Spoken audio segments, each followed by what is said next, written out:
What's up, YouTube, and welcome to Codename Scream. I'm that horror guy. And I'm Mel. And we are back at the sci-fi comedic side this round, though. This week's going to be a little bit more fun in that sense. What are we doing today? We're doing Killer Clowns from Outer Space. And I can't even say that without laughing. Like, you can't even say Killer Clowns from Outer Space without laughing. In space, no one can hear you scream, I scream. Released May 27th, 1988. Directed by all the Chiodos. Steven Chiodo. And it was written by Steven Chiodo and Charles Chiodo. And it was produced by Steven Chiodo, Charles Chiodo, and Edward Chiodo. So it's all the Chiodos. Is it still the band, though? No. This was like when they were like children. I want to talk about budget and box office because this blew my mind a little bit. Yeah, well, just little bit. So we have a $1.8 million budget. That's what blew my mind. For 1988. Yeah, okay. But what really blew my mind was the box office turnaround with $43.6 million. Mm-hmm. And if you were to adjust that for 2021 inflation, we're at $98.3 million. So, tons of money being made on, quite honestly, the cheesiest film of all time. Yeah, but like now we watch it because it's cheesy Yes. and it's kind of like the gimmick of it. But who saw that like trailer or whatever back then and was like, I think I'm gonna go see that clown movie this weekend? Oh yeah, I remember seeing the poster in the movie case for years when I was a kid, and I was like, "What is this?" Yeah. And I was expecting it to be scary, and then I'm like, "Yeah, that happened." Well, the ratings on Rotten Tomatoes might surprise you too. Critics gave it a 75%. Which I was not expecting that. I looked that up and I was like, that seems substantially high. Audience gave it a 59%. So again, not at all what I was expecting. No, not at all. Do you want to give us a rundown? We're just gonna brief. Just real quick to the point. There's a lot more going on behind the scenes on this one. Yeah. So this one is circled around a group of friends that are out at a makeout point and watch what they think is Halley's Comet coming down, and it's really, a meteor with a bunch of clowns in it. And they've got these weird cotton candy cocoons. Yeah. Cotton candy cocoons. The clowns are using ray guns that look like toys and shooting popcorn at people and cocooning them into cotton candy. At one point, we have a Clownzilla. Mm-hmm. Ship blows up. There's pies flying all over the place. The end. I'm just very quick to the point on this one. And a clown with headlights on his feet. Yeah, that one too. And the animal that was the balloon animal. Yes. It's as ridiculous as it sounds. If you haven't seen it, you need to go ahead and do that. I provided a link here in the description below for you to check it out. That didn't even do it justice. That's not even doing it justice. There's a lot more going on as far as the comedic side, but we have a ton of extra stuff going on here, and we just don't want to waste time on that. Mm-hmm. So, what do we got for that? Well, a majority of the budget was spent on production costs. Most of the visual effects and the clowns were done by the filmmakers, which cost like next to nothing. Right. So that's still crazy that it cost $1.8 million, considering they're like, oh, the clowns and visual effects cost nothing. What happened? Yeah. Where's the money? Chiodos is a very rich man now. Yeah. The scene where the car went over the cliff didn't work out like they planned. It was supposed to like fly over the cliff and then like crash to the ground. It was supposed to be this big spectacular thing. But as you might have noticed, the car just kind of like stumbles over the edge and it gets caught on a tree. And that's because the rope snapped because no one put the stoppers under the tires.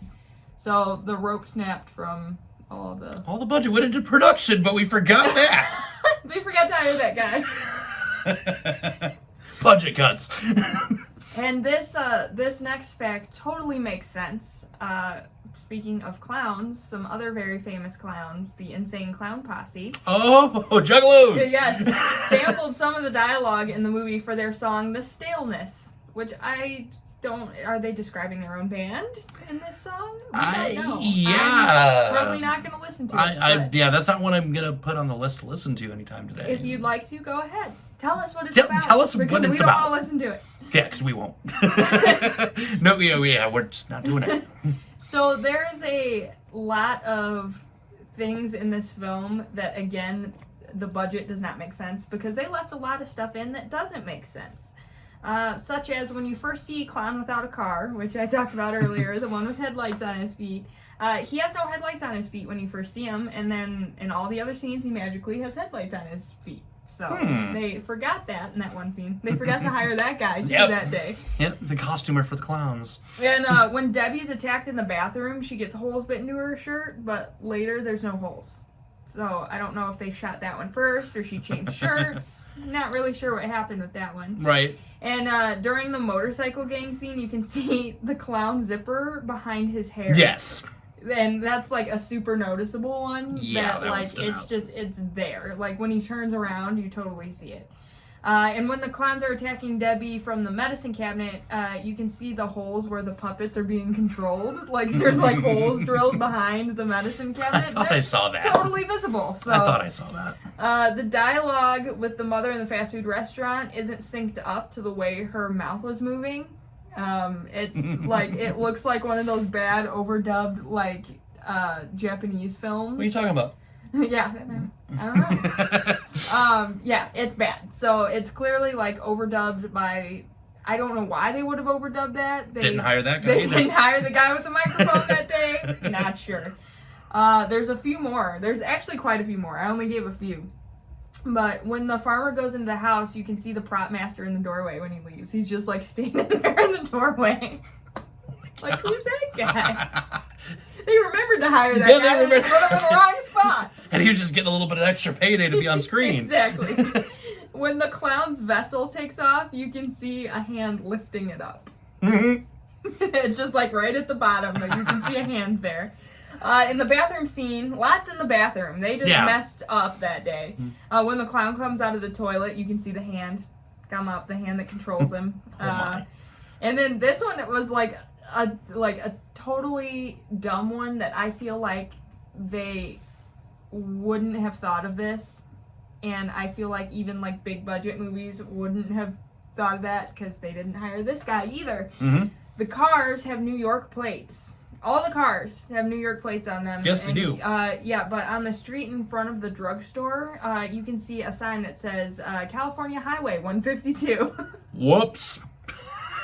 So whoever was supposed to pull up that sign or cover it up with something else, he didn't show up to work that day. Yeah, there's some quality control issues on this set.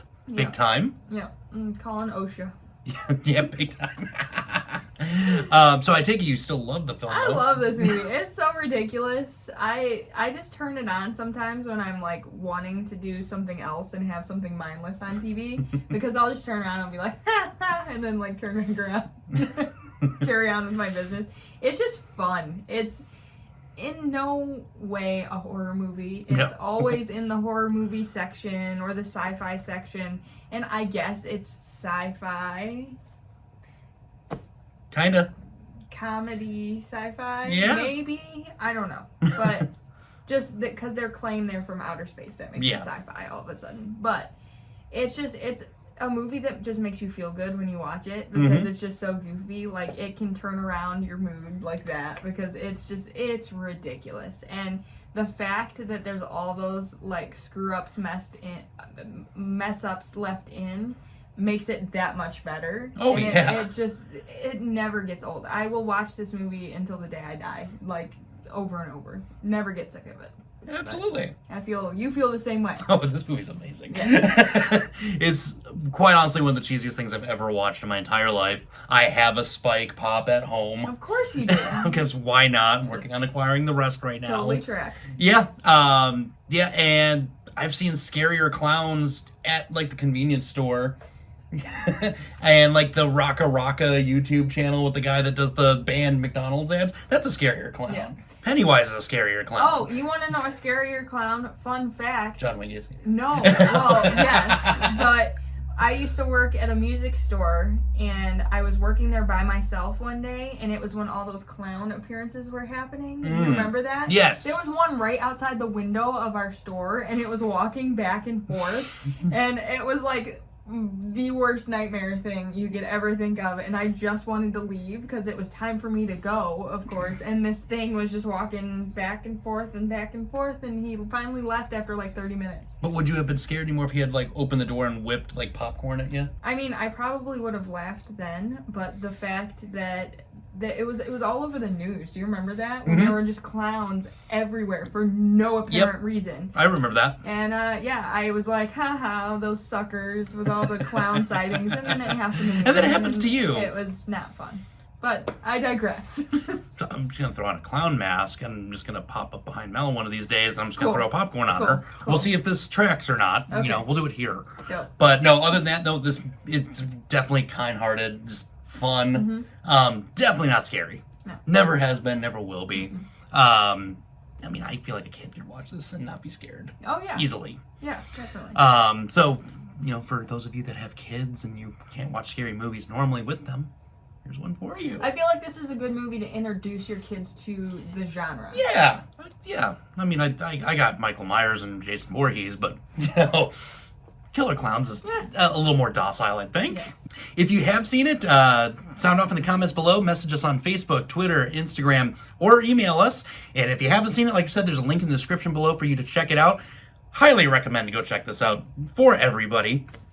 We've got a few more left in the sci-fi series here before we get to our huge, fun September. We'll start doing little Easter eggs for you guys on here. The patrons are going to hear about it here this week. So if you are a patron, please just keep an eye out. We'll have a post here probably this weekend. We'll see how I'm feeling when it comes to it. And if you aren't a patron, it's only $1 a month. We've got some exclusive content going on there. Obviously, some things you're not going to know about here unless you're over there. So, something to hopefully entice you to want to pay that extra. The grass is greener on our side. Come here. For We've $1. got cookies. No, we don't. With that being said, scary later, YouTube.